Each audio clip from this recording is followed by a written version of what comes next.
السلام علیکم ورحمۃ اللہ۔ جس طرح پہلے ہم نے شروع میں آنے والے کچھ الفاظ کی بات کی، اس کے بعد آخر میں کچھ آنے والے الفاظ تھے کہ اگر آپ ان کو یاد کر لیں گے تو آپ کے لیے روٹ ورڈ نکالنا آسان ہوگا۔ اسی طرح کچھ اور مزید الفاظ ہیں جو ہم نے اس میں سے قرآن میں سے ہی نکالے ہوئے، تو اگر ہم ان کو بھی سائڈ پہ کر دیتے ہیں یا ان کے بھی ترجمے کو یا میننگ کو ہم یاد کر لیتے ہیں تو ہمارے لیے آگے فردر ترجمہ کرنا بہت آسان ہو جائے گا۔ سب سے پہلے دیکھیں جی ورڈ ہے الذین، وہ لوگ، الذی وہ جو، تک تحقیق،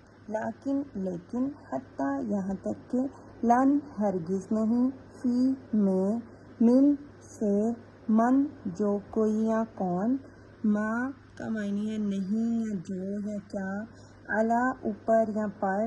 لا نہیں، وا اور یا قسم کے لیے ہوتا ہے، لم نہیں، انا یا انا آ جائے تو اس کا معنی ہے بے شک، اذا جب، لو اگر یا کاش، ہوا وہ،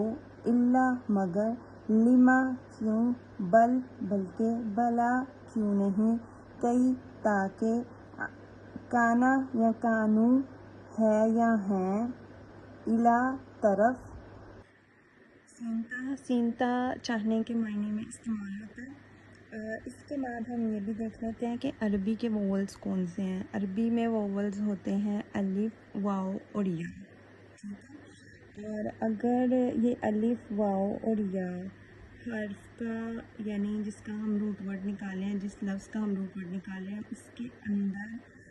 مکمل یعنی مضبوط ورڈ ہو، الف بھی ہو سکتا ہے، واو بھی ہو سکتا ہے اور یا بھی ہو سکتا ہے، مضبوط ورڈ ہو تو وہ روٹ ورڈ کے اندر شامل ہوتا ہے، وہ روٹ ورڈ کا پارٹ ہوتا ہے کیونکہ ترتیب سیم رہے گی۔